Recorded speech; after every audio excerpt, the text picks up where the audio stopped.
Hello, and welcome to Story Radio, the podcast for readers, writers, and lovers of literature everywhere. Today, we're speaking to Hanna Nordenhök. Hanna has been awarded several major literary honours for her work, both as novelist, poet, and essayist.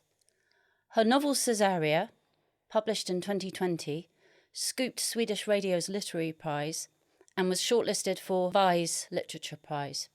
It has been published in English for the first time this week, in a translation by Saskia Vogel by Heloise Press. Hanna, welcome to Story Radio. Thank you very much.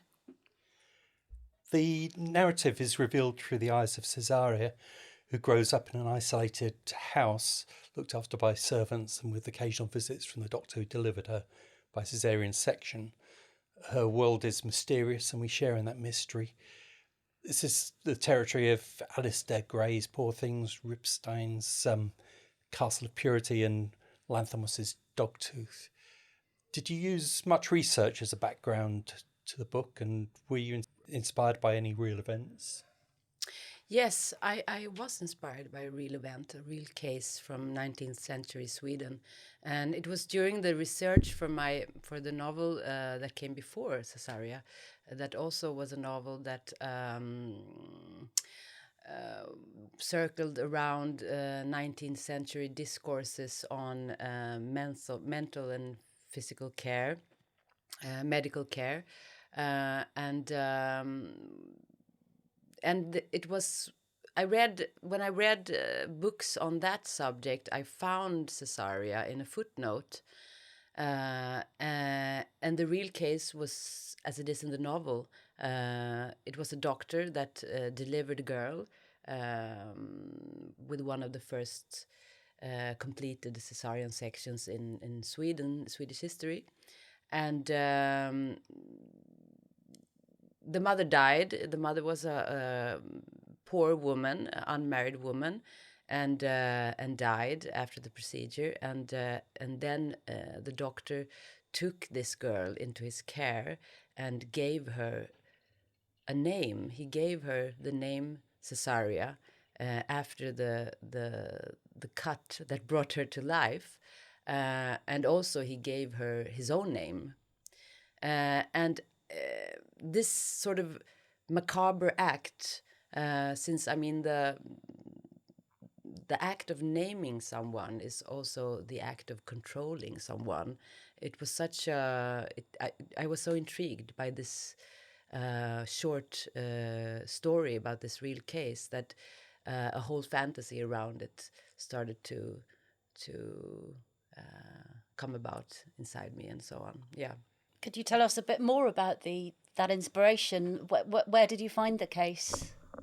I found it in a thesis, or a historical thesis around the medical science around women's diseases during that time. And also, of course, this is a time in history where a lot of scientific pioneers start to circle around this subject. We have the psychoanalysis will soon be there. We have a lot of theories and discourses around female bodies and so on. So it's a very interesting time, and also a time when many of the colonial countries start to free themselves from the countries of origin and so on. So this interested me a lot, but also during the writing of Caesaria, in Sweden we sort of reached the peak of the Me Too movement. So of course the contemporary time also was very present for me. And all these testimonies of women describing their realities in different areas of Swedish societies, both artists and writers and prostitutes and women working in many areas in Sweden. It was very overwhelming to see that. Something, I mean, I've always considered myself to be a feminist and a feminist writer, but it was also for me quite shocking to just see the extent of this. So all of this also, of course, had an impact on my writing when I was working on Caesaria. It comes through in a very transmuted form, but the awful oppression and the feeling of being hemmed in at every turn, you know, that really comes across in the novel. Yeah. A tension throughout the narrative is Caesaria's suspension in childhood. We get the sense that it's the threat of adulthood that traps her in this childhood, but others are also complicit in it. The doctor gives her children's toys, and the piano tuner gives her a mechanical dog. But then the doctor treats her as a sounding board for quite technical gynecological text that he's about to present. Could you talk a little bit about the tension that you kind of create here and how you use it through the narrative?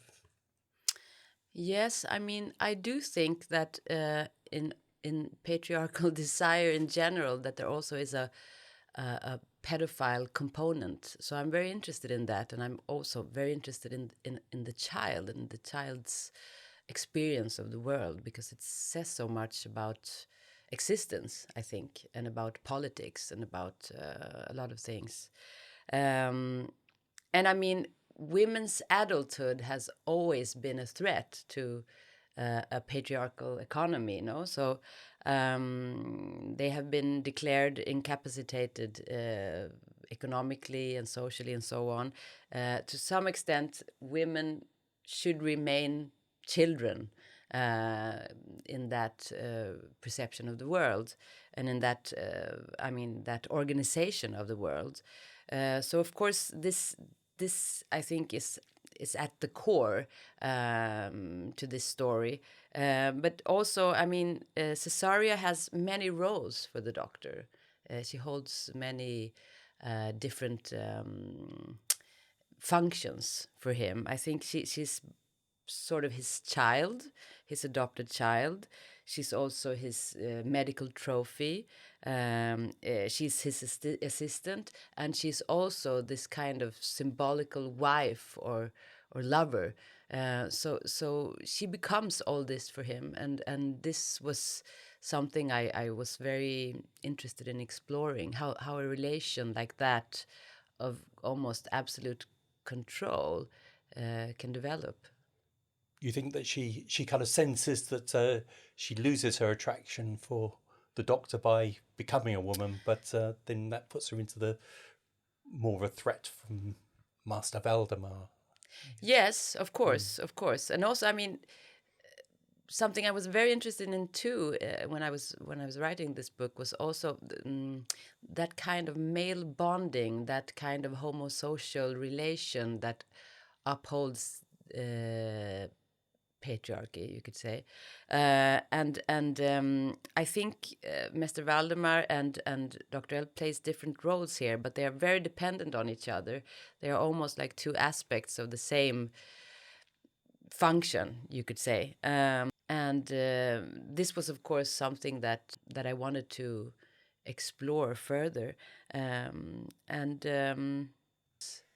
I mean, she binds her breasts, doesn't she? Yes. And she doesn't understand what her period is when it arrives. No, of course. So in some sense, of course, she loses some kind of attraction when she starts. But I also think that there's also a story of liberation, a strange kind of liberation in Caesaria, I feel that. But she does gain some kind of freedom or liberty, maybe within her own prison walls, but still it is some kind of freedom, and that freedom is more close to sort of a animal-like existence that she embraces, and this is also her growing up.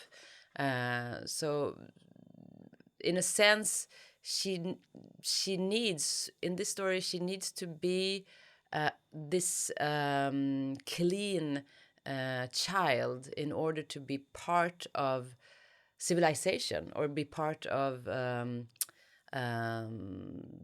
only love and caretaking she knows of, that is Dr. L's, no? Yes, she at the end she kind of goes feral, doesn't she? Yeah. She's a wild woman Yes. living in the sort of in the wreckage of the house and hiding in the woods around the house. And but yes, she does seem very free compared to how she was before. Her life is a lot less restricted. Yes, and maybe, I mean, we don't know what will happen to her, but I do think that she sort of, sometimes I think about her that she becomes the empress of her own prison somehow. But she can't get away from all the structures that sort of created her. This is also a point with the novel. I think the no escape from a very dominant discourse. Yeah. I'd just like to ask before we carry on talking about the tension in the novel. I just wanted to ask about obstetrics and gynecology at the time the story is set in 19th century Sweden. Was that the first caesarean section in the 19th century? And what was the general knowledge around childbirth like then? It was not the first one. It had occurred, but very sparsely documented and so on. So we really don't know. But it was one of the first more well documented ones, because the real Dr. L, that has another name, he wrote a lot about it. So it was subject to a more thorough documentation. Simple as that. Were your texts actually drawn from sources, or were they invented? No, they are drawn from sources, but these sources I have sampled and destroyed them somehow. So I mean, what happened when I started to read those old medical records was also that I discovered a language that is very peculiar and interesting, because it says so much about what it doesn't say, the shadow of the words, no? So this is very interesting to me, and I started to almost treat this as a kind of poetry that was also it was also absurd and comical. It was because what I really found was this kind of confusion or surprise towards this dark continent that the female body was perceived as. No, it was this kind of this farting, or this strange sounds, or this strange liquids that came out from this entity that seemed so foreign to the doctor, and it was somehow funny to read, and I wanted to keep a little bit of that funniness, because it was very lustful to work with. This language. It reminds me of that song in My Fair Lady, "Why can't a woman be more like a man?" So it's just so bizarre, the surprise at the way the female body functions, and yes, kind of exactly. And a sort of disdain for it. Yeah. Another part of the tension comes from the doctor not allowing Caesaria to be seen, and when visitors come, she's hidden away, and people who see her generally don't return to Little Tuna. We never find out why. And also the doctor asks to be forgiven. We're never quite sure what for. Did you ever feel under pressure to kind of give neat answers to these questions, or was it always your plan and just that will never be revealed? Well, in my opinion, I don't think novels ever should give neat answers to anything, sort of. I think literature should explore complexity and ambiguity. So I never felt that pressure.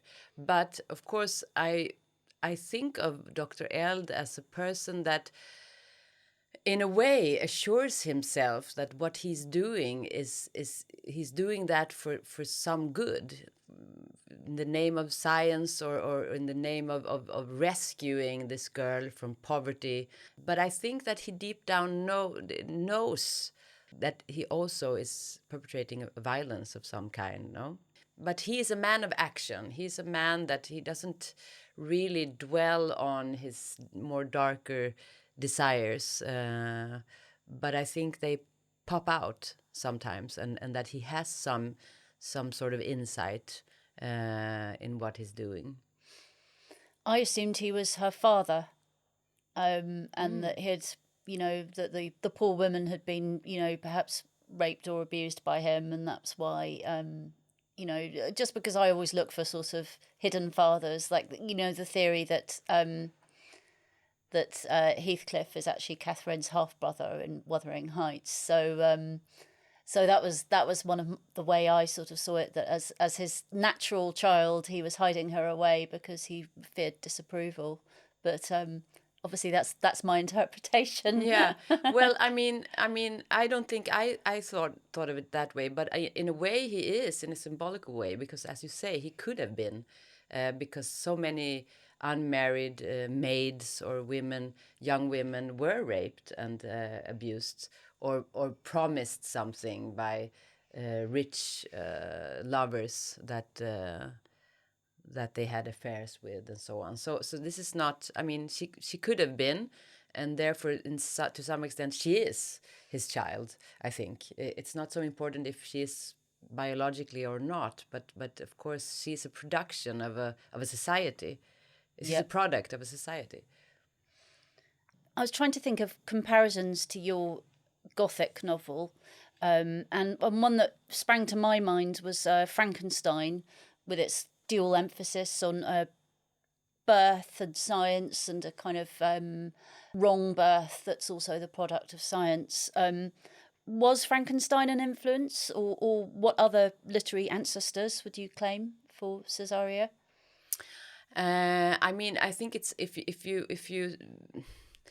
if you write a book about birth and creation, as you say, I think it's impossible to erase that long tradition of in literature. But I think in my writing, I have not been so influenced by the Gothic writers. I'm more influenced with writers like the Hungarian writer Agota Christoph, or the Swedish writer Birgitta Trotzig, and so on, that also have this very particular relation or perception of landscapes, and also of violence, and also of the child, and the child's perception of the world. But I mean, for Caesaria, I also think that they had many filmic influences. I mean, for example, I'm very interested in the wild children of history and how they have been depicted. I mean, for example, François Truffaut's the Savage Child, about the boy who was living among wolves, and then brought back to civilization, and a teacher that was trying to civilize him. So I think also that tradition of the feral or the wild child has been an inspiration for me. Caspar Hauser as well. Caspar Hauser, of course. Yes. But also, I mean, I liked to watch this TV series by Steven Soderbergh, The Nick. That is about this hospital, the Knickerbocker Hospital, in the early beginnings of the 20th century in New York. And what I really liked about that series is it's a very, very perfect historical setting. It's very well done, the whole historical setting. But he has this soundtrack by this electronic music that is very contemporary. Cliff Martinez, I think the composer is, his name is, and I really loved that sort of anachronism of this historical setting and this contemporary component. So I think I tried to preserve something of that in Caesaria. The feeling that this is an historical novel, but I mean, all historical novels are about our times somehow. for good Yes. and bad. I mean, we cannot avoid to project our own perceptions and so on. And in this case, I mean, since also the Me Too era was very present for me during the writing, I think that bridge towards something very present and contemporary was important to me. You were talking about the threat of landscape, and I just wondered whether you had a particular place in mind for Little Tuna. Yes, I think Lil Tuna is a strange mixture of many of my childhood's places. So I think it both has something of the atmosphere of the southern landscapes of Skåne, where I grew up, where the flatlands there have really impacted me a lot. But also I was a lot during the summer holidays up around in the rural landscapes and the archipelago of Stockholm. So I think it's sort of this mixture of many places that I visited, also in Spain, because I was in Spain a lot as a child. But the most important to me was to explore and preserve this child's gaze upon the landscape. I mean, landscapes for children are both threats and beautiful, seductive entities that we walk into, or it's a new world, and this surprise of the landscape was something that I really wanted to explore, especially with a child like Caesaria that has to create her whole universe or world or perception from in a very isolated environment. Yeah. Yes, it's seductive, isn't it? Because a lot of the times we see this lovely kind of perfect little farm, where everyone's self-sufficient, and it sounds rather idyllic in many ways. Start sort of seeing the kind of threatening kind of pond or lake, and by the end the whole place is sort of collapsed into decay, but it is seductive as well, just as you say. Yes, it is seductive, but nature is also this, I think it also connects to her bodily experience of herself. I mean, she is also nature, and nature is dying, or nature is blooming, and all of this, since she has this source of information from the doctor's medical records, of course she also identifies herself, I think, with the dying landscape, or with the landscape that is constantly changing and needs to be controlled by human hands, and so on. Yeah.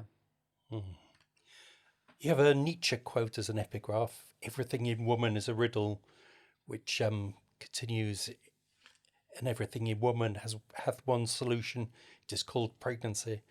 I just wonder if you could tell us how that relates to Caesaria. Yes, I think I've almost answered that before. I mean, it's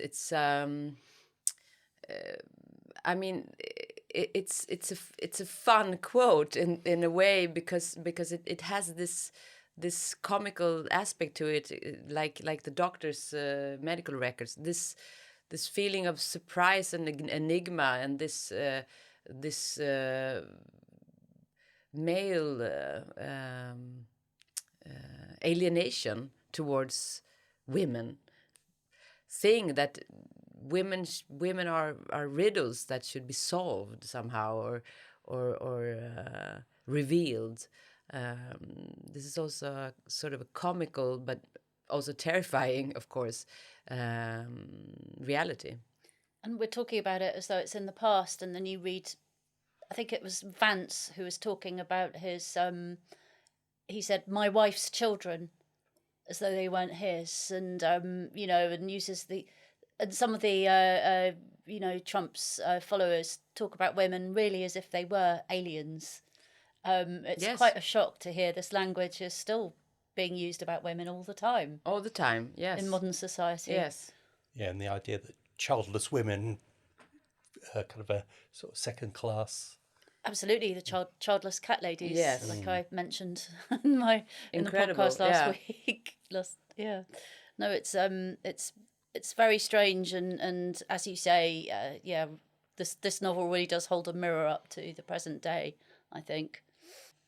I love the way that Caesaria invented her own religion based on her dreams and her kind of the things she saw when she was unable to sleep and her own reading. I just wanted to ask a bit more about how her personal religion worked. Is it imagination? Did you base it on research? How did you come up with it as an idea? Yes, I mean, since Caesaria is living a childhood that is a very terrifying place in many ways, and also she has to make a puzzle of different sources that really lacks context because she's alone. So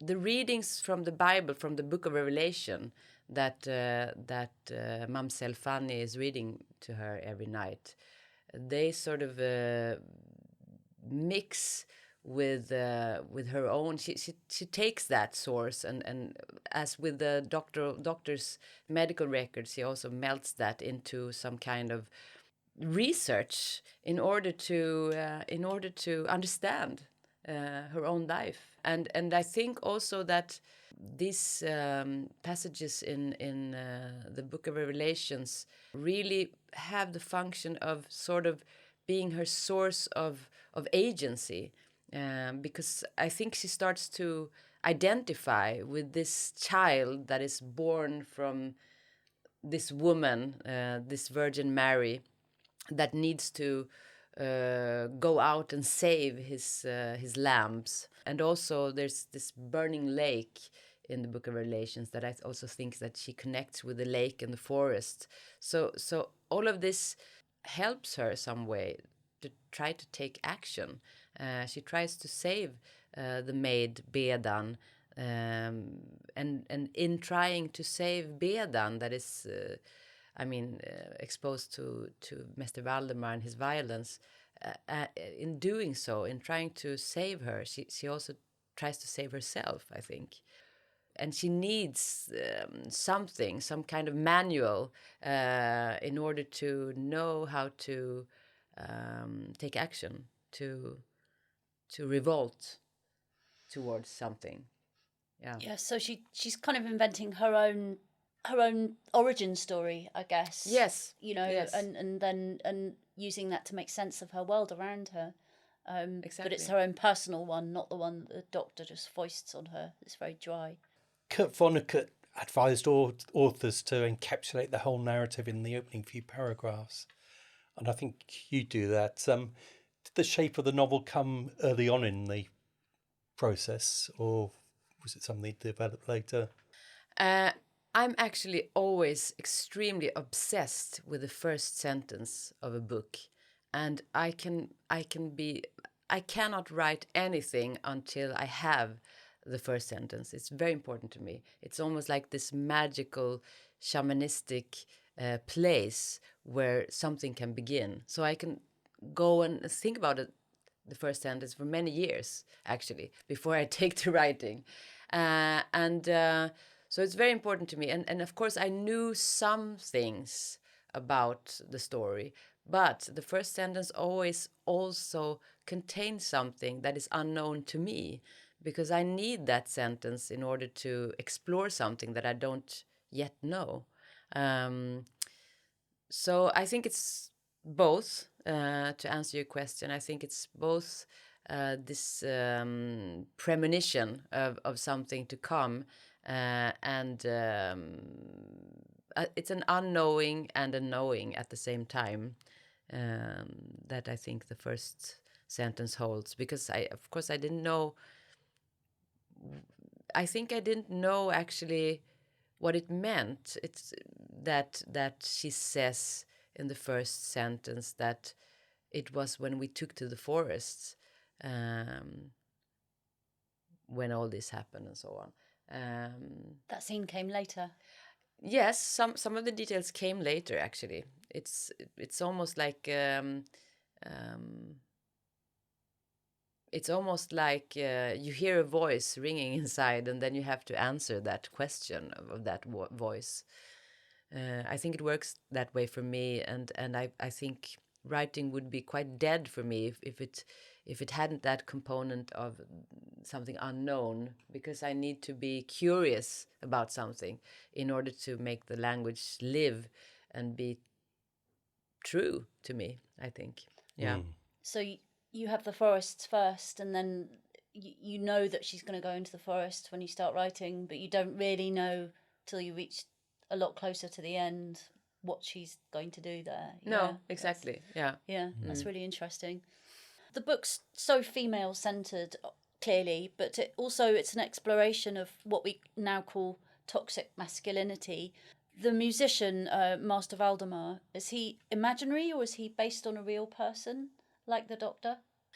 I mean, I think all authors, I don't think it's possible to write about anything else than your own experience, because it's impossible to flee from that. And I think Mr. Valdemar is a mixture of many men, both in my life and in a broader life. I mean, and also, of course, with all these testimonies, and there were also men, real men during the Me Too era that were revealed. And of course, I was thinking a lot about those men, and so I think he has some features from some real characters, and from characters from my life too. But it's not a particular one; it's many. Because when he first shows up, I was foolish enough to think he might be a romantic interest because he's good looking and charming, and very quickly realised that was not the case. But I think it's a good example of the character that can appear or present as attractive when they first appear, and yes, then you of course. very quickly realise that they're not. And I think this is very important. I mean, there are writers that I really admire that have explored also, I mean, the desire that a victim feels towards her abuser. One writer that I have that I like a lot is Fernanda Melchor, and she really does that. She shows this very tight bond between the victim and the abuser in a very brave way, I think, because an abuser can never be never, I wouldn't say never, but often abusers have this seductive character, and also are people that we know or that we trust or that we need, or so on. So I think that is a very important component in this. That Mr. Valdemar is not only a disgusting man; he has also intelligence, or he's gifted with skills and so on. So I mean, yeah, he's beautiful. He has all this. And the Doctor is obviously complicit. He knows what's happening. He doesn't protect anyone from it. No. And I think also in some way, when I was thinking about this whole homosocial or male bonding, I mean, in some way, I think that Mr. Valdemar is living out desires that Dr. Eld is not permitting himself. So I think they have a symbiotical relation, because he admires him. Dr. Eld admires Mr. Valdemar in a special way, because he is the more wild man. He comes with the music and so on, and Dr. Eld is the scientific medical man who is sort of has more other types of organizations of his life, and Mr. Valdemar comes with this more uncontrolled nature. The romantic hero behaviour or anti-hero. Yes. Drinking, partying. Yes. All of that. Yes, yeah. And I also think that there is some kind of erotic component in the relation between Dr. Eld and and Mr. Valdemar. I mean, maybe not in a concrete way, but there is this. They are also very obsessed with each other. Yes. And this is also very interesting to me in this homosocial bond. Yes, and again, I think something you can see sort of parallels of today with, I don't know, Elon Musk banding around on stage with Trump. Yes, and, exactly. that kind of thing. And they're just, they're ecstatic. They are ecstatic with each other, like in admiration and so on and so on. Powerful men that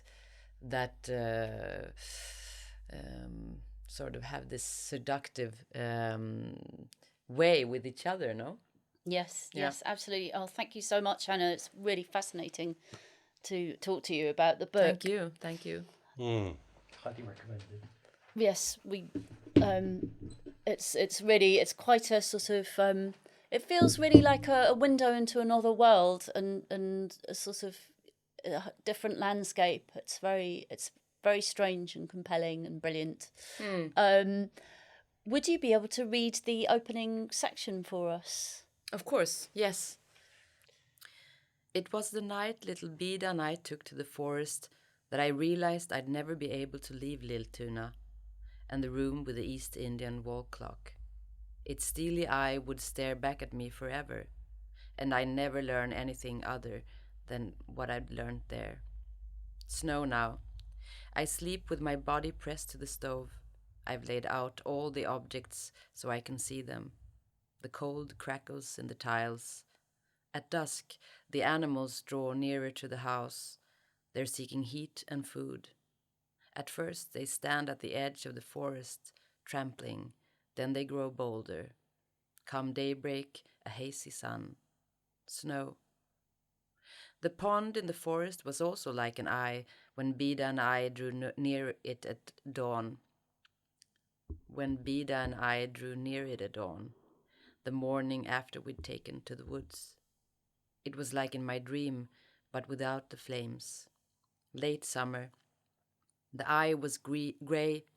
The eye was grey and still, framed by cattails and reeds, a liquid pupil. Perhaps it had always been watching us. The edge of trees on the far bank steamed in the gritty light. A distant fox. I was wearing my vadmal trousers. I was wielding the scepter. My body was bandaged and bound. A streak of autumn through the August air. Beda complained. We're almost there, I said, coaxing her now. I offered her my hand. A bird screeched. Then the sky broke open and the sun's flaming orb lit up the pines, its light corroding the tangle of branches. We had arrived, and yet we'd got nowhere. And it was clear to me we had got nowhere. Then morning arrived, and we were retrieved. It was my 12th birthday.